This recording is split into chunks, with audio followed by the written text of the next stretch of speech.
Hello students, welcome. आज हम पढ़ेंगे effect of substituent on acidity of carboxylic acid. ठीक है, कार्बोक्सिलिक एसिड पर सब्स्टिट्यूएंट्स का क्या इफेक्ट होगा और उनके एसिडिटी पे, खासतौर से कार्बोक्सिलिक एसिड के एसिडिटी पर क्या इफेक्ट पड़ेगा। ठीक है, तो सब्स्टिट्यूएंट यानी कौन से होंगे। देखो यहाँ पर क्या है, carboxylic acid acidic character show करता है क्योंकि कार्बोक्सिलिक एसिड को हम जैसे वाटर में डिसॉल्व करते हैं in aqueous solution, it gives the carboxylate ion. ठीक है, ओके। देखो ये जो आपको यहाँ पर रेजोनेंस हाइब्रिड स्ट्रक्चर दिखाई दे रहा है, टू इक्विवेलेंट रेजोनेंस स्ट्रक्चर्स का रिजल्टिंग ये हाइब्रिड स्ट्रक्चर जो बन रहा है, इसमें कार्बोक्सिलेट आयन है। तो होता क्या है यहाँ पर कि कार्बोक्सिलिक एसिड को जैसे हम वाटर में डिसॉल्व करते हैं, ठीक है, इन एक्वस सॉल्यूशन, ठीक है, ऑफ कार्बोक्सिलिक एसिड, क्या होता है aqueous solution of carboxylic acid में carboxylic acid that is RCOOH when dissolved into the water it dissociate into the carboxylate ion RCOO-, और यहाँ से एक्चुअली हाइड्रोजन किसको मिल जाता है, वाटर को, यानी यहाँ पर बनता है हाइड्रोनियम आयन। ठीक है, यानी हाइड्रोनियम आयन मतलब H+ भी कह सकते हो। ठीक है, तो यहाँ पर प्रोटॉन रिलीज होता है। ठीक है, और इसीलिए कार्बोक्सिलिक एसिड एक एसिडिक कैरेक्टर शो करता है। अब हमें पढ़ना है कि what is the effect of substituent on acidity of carboxylate ion, carboxylic acid.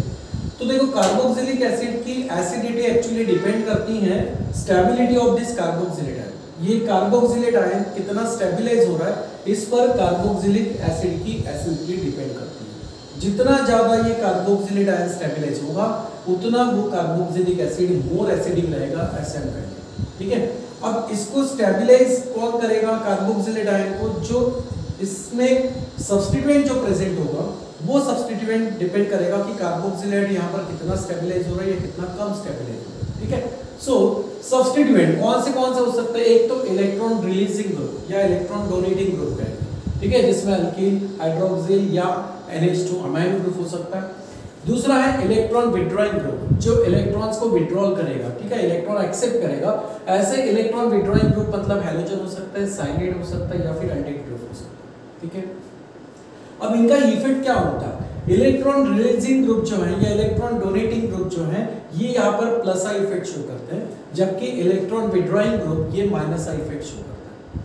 और इसी इफेक्ट्स के वजह से यहाँ पर हम डिस्कस करेंगे कि स्टेबिलिटी जो कार्बोक्सिलेट आयन का जो स्टेबिलिटी है वो किस तरीके से स्टेबलाइज होगा, क्या मोर स्टेबलाइज होगा, क्या डिस्टेबलाइज होगा, उसी पर डिपेंड करेगा actually acidic strength of carboxylic acid.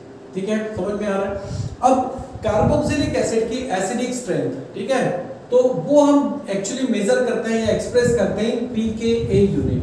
ठीक है, यहाँ पर हम pKa वैल्यू से इस कार्बोक्सिलिक एसिड की एसिडिक स्ट्रेंथ को मेजर करते हैं। और इसमें देखा गया कि एक्सपेरिमेंटली जहां पर pKa वैल्यू कम है, ठीक है, जहां पर pKa वैल्यू जहां कम है वो कार्बोक्सिलिक एसिड क्या है, मोर एसिडिक है।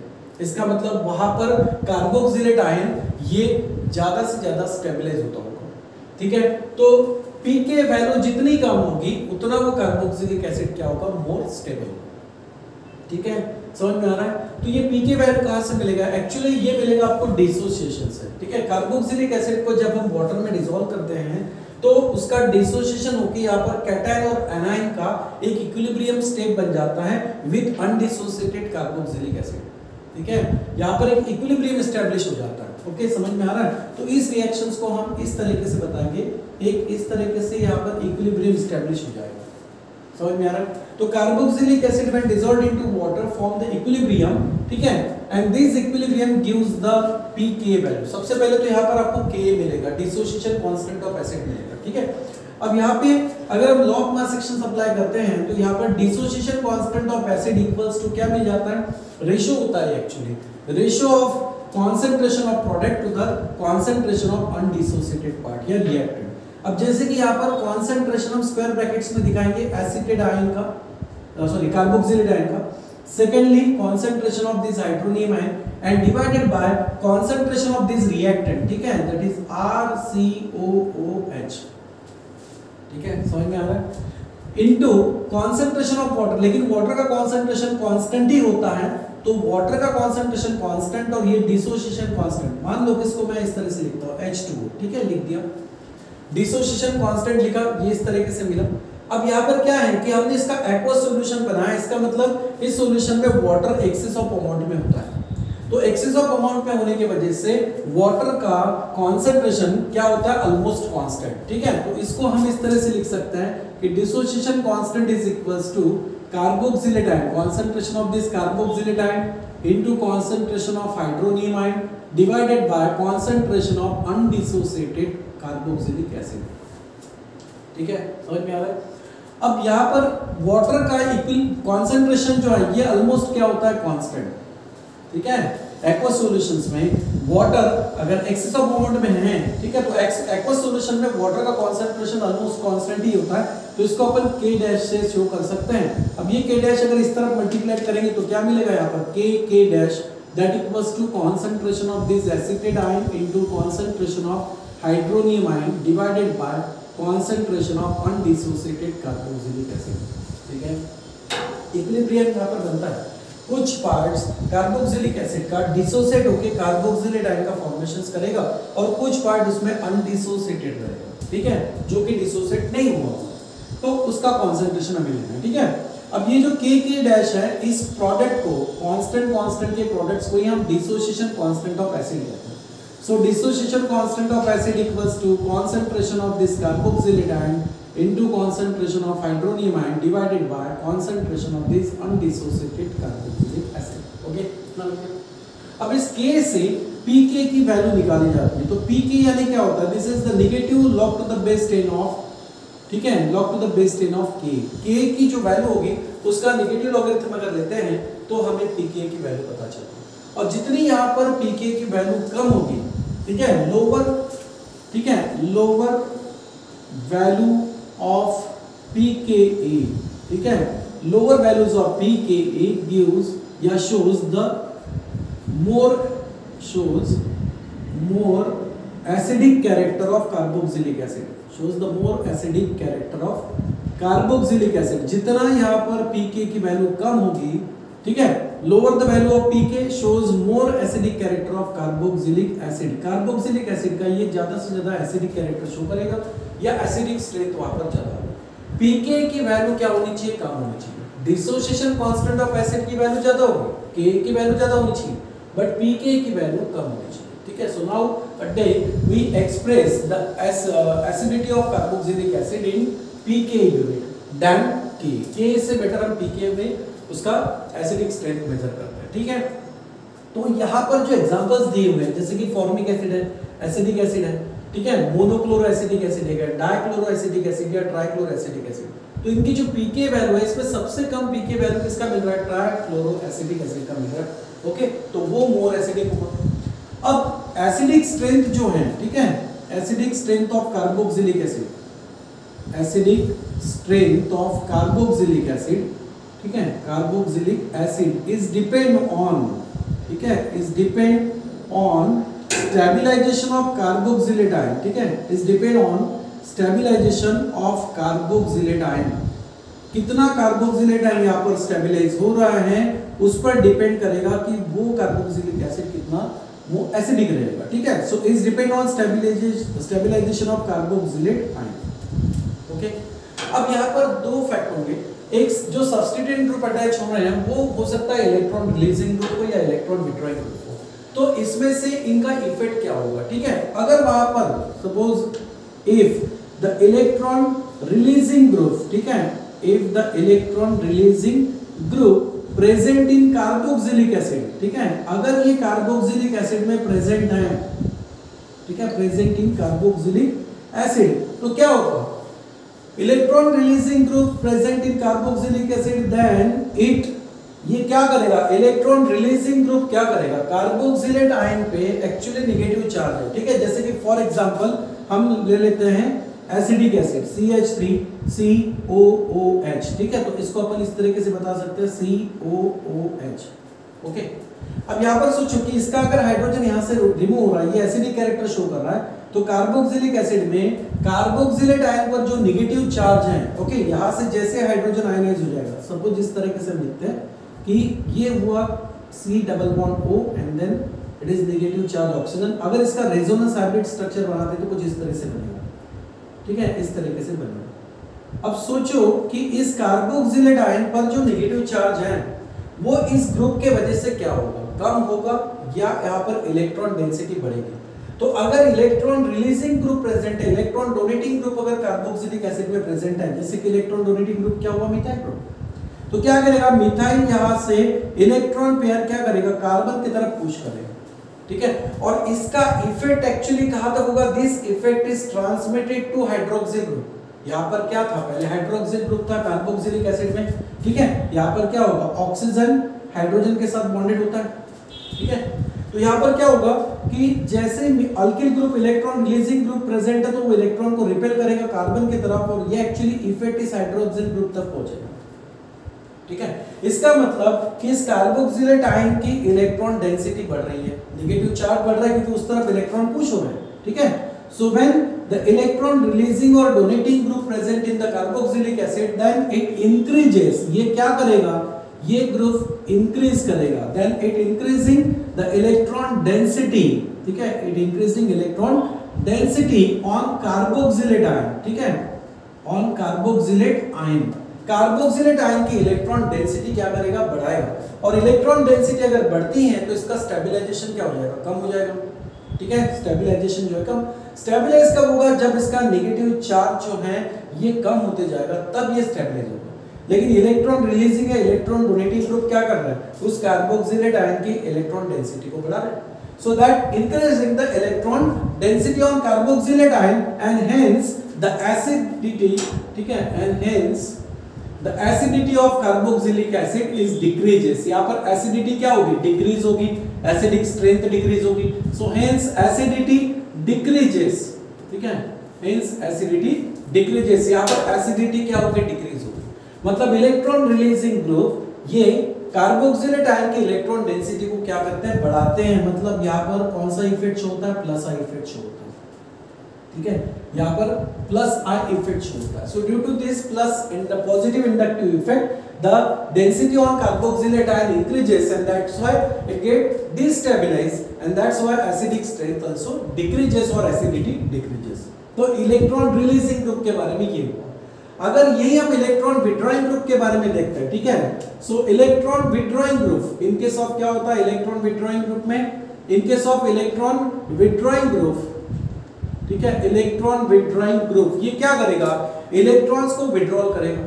अब इलेक्ट्रॉन्स को अगर विड्रॉल करता है तो कार्बोक्सिलेट आयंस का नेगेटिव चार्ज जो है ये डिक्रीज होते जाएगा। So electron withdrawing group decreases, ठीक है, electron withdrawing group decreases the electron density, ठीक है, डिक्रीजेस द इलेक्ट्रॉन डेंसिटी या नेगेटिव चार्ज डेंसिटी, ठीक है, on carboxylate ion, electron density या negative charge density on carboxylate ion. Carboxylate ion का negative charge density या इलेक्ट्रॉन डेंसिटी कम करेगा, कौन, अगर वहां पर इलेक्ट्रॉन विड्रॉइंग ग्रुप प्रेजेंट है तो। So electron withdrawing group decreases the electron density on carboxylate ion and hence, ठीक है, hence it gets stabilized। वो क्या होगा, stabilize होगा और जैसे ही ये stabilize हो जाएगा एसिडिक स्ट्रेंथ बढ़ेगी, ठीक है। So therefore acidity of this carboxylic acid increases। So therefore acidity increases। यहाँ पर क्या होगा, एसिडिटी जो है कार्बोक्सिलिक एसिड की इंक्रीज होगी, ठीक है। इस केस में ये कौन सा इफेक्ट शो कर रहा है, actually minus I effect show कर रहा है, ठीक है, नेगेटिव इंडक्टिव इफेक्ट यहाँ पर शो होगा। इलेक्ट्रॉन अगर विड्रॉल हो रहा है तो नेगेटिव इंडक्ट होगा, नेगेटिव इंडक्टिव इफेक्ट शो होगा। समझ में आ रहा है। अब ये जो इलेक्ट्रॉन विड्रॉइंग ग्रुप है ये खास तौर से कौन से हो सकता है, हैलोजन हो सकता है, साइनाइड हो सकता है या CH हो सकता है। अगर हम हैलोजन्स के केस में देखते हैं, ठीक है, इन केस ऑफ हैलोजन, ठीक है, acidity of carboxylic acid, acidity of carboxylic acid, ठीक है, acidity of carboxylic acid is depend on, acidity of carboxylic acid is depend on the electronegativity and number, ठीक है, depend on number of halogen atom, कितने halogen atom वहां पर attach है, ठीक है, number of halogen atom and it's electronegativity, और उसकी इलेक्ट्रोनेगेटिविटी क्या है, ठीक है, इसके इलेक्ट्रोनेगेटिविटी क्या है। तो हैलोजेंस अगर देखा जाए तो कौन से होंगे हैलोजेंस, फ्लोरीन, क्लोरीन, ब्रोमीन या आयोडीन होगा। लेकिन इसमें अगर इलेक्ट्रोनेगेटिविटी ऑर्डर देखा जाए तो fluorine is more electronegative than chlorine, chlorine is more negative than bromine and bromine is more electronegative than iodine.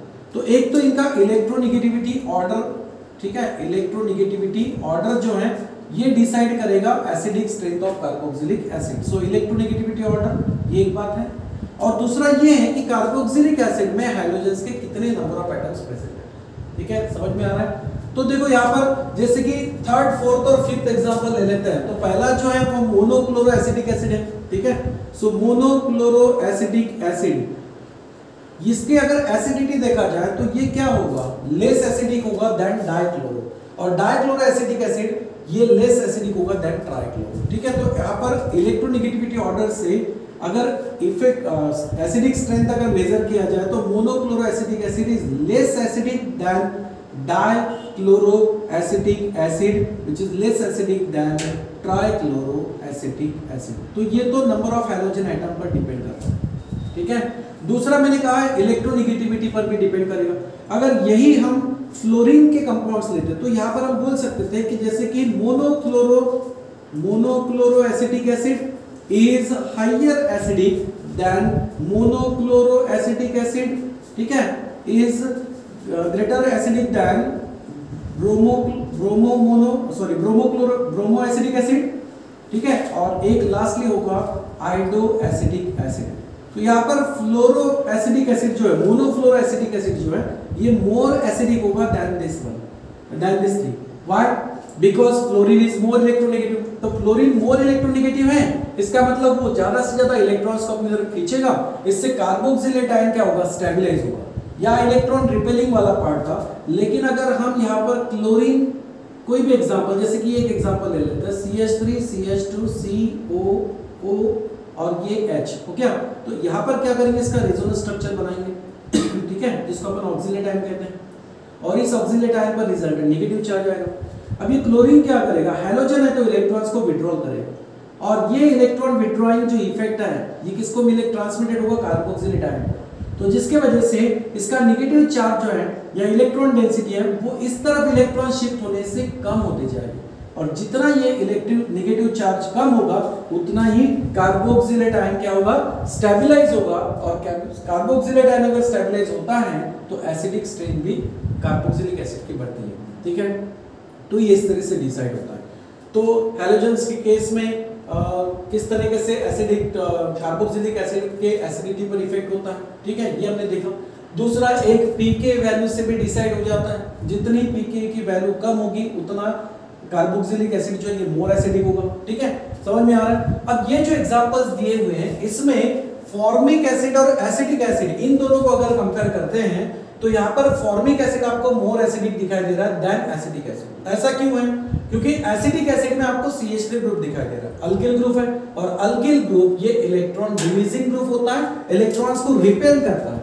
और अगर ये इलेक्ट्रॉन रिपेल कर रहा है कार्बोक्सिलेट आयन की तरफ तो यहाँ इलेक्ट्रॉन डेंसिटी बढ़ेगी, और इलेक्ट्रॉन डेंसिटी बढ़ने से कार्बोक्सिलेट आयन ये डिस्टेबलाइज होगा या इसकी स्टेबिलिटी कम होगी, और जिससे एसिडिक स्ट्रेंथ भी डिक्रीज होगी।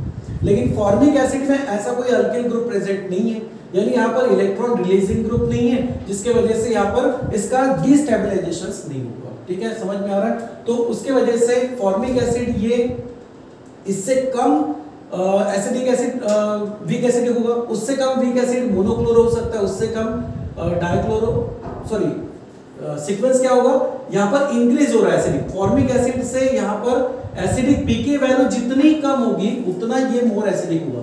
तो ये लास्ट वाला मोर एसिडिक होगा, उससे कम ये, फिर इस तरीके से एसिडिक एसिड से भी यहाँ पर कम होगा फॉर्मिक एसिड, ठीक है, समझ में आ रहा है। तो ये इसकी एसिडिक स्ट्रेंथ है यानी पीके वैल्यू है, पीके वैल्यू लोअर आनी चाहिए, जितनी वैल्यू पीके की कम आएगी उतना वो कार्बोक्सिलिक एसिड क्या होगा, मोर एसिडिक होगा, ठीक है। तो इस तरीके से ये होता है effect of substituents on acidity of carboxylic acid, ठीक है, समझ में आ रहा है। चलो थैंक यू। देखो यहाँ पर थोड़ा सा कंफ्यूजिंग वाला पार्ट था, क्या था यहाँ पर फॉर्मिक एसिड और एसिडिक एसिड, एक्चुअली मैंने इसको ऊपर लिखना था नीचे, ठीक है। देखो क्या है, एसिडिक एसिड का पीके वैल्यू ज्यादा है एक्चुअली, किससे, फॉर्मिक एसिड से। जब फॉर्मिक एसिड का पीके वैल्यू कम है तो ये मोर एसिडिक होगा देन एसिडिक एसिड, और एसिडिक एसिड कम एसिडिक क्यों होगा, because of this effect, that is plus side effect. यहाँ पर अल्किल ग्रुप प्रेजेंट है अल्किल ग्रुप कार्बन की तरफ इलेक्ट्रॉन रिपेल करेगा या पुश करेगा, ठीक है, डोनेट करेगा, जिससे कार्बोक्सिलेट आयन की इलेक्ट्रॉन डेंसिटी बढ़ेगी और इसकी वजह से इसकी एसिडिक स्ट्रेन क्या होगी, कम होगी। समझ में आ रहा है? तो पीके वैल्यू वैसे ही एसिडिक एसिड की क्या है यहाँ पर ज्यादा है, वैसे कम होनी चाहिए एसिड मोर एसिडिक होने के लिए, तो यहाँ ज्यादा है, इसका मतलब ये एसिडिक कैरेक्टर कम शो करेगा, फॉर्मिक एसिड एसिडिक कैरेक्टर ज्यादा शो करेगा, ये मोर एसिडिक होगा क्योंकि इसमें कोई इलेक्ट्रॉन डोनेटिंग ग्रुप प्रेजेंट नहीं। ठीक है, समझ में आया? यहाँ थोड़ा कंफ्यूजिंग वाला पार्ट है, इसको ऊपर लिख लेना और इसको नीचे लिख लेना ताकि ये ऑर्डरली इसकी वैल्यूज आ जाएगी। ठीक है बेटा, समझ में आया? चलो थैंक यू।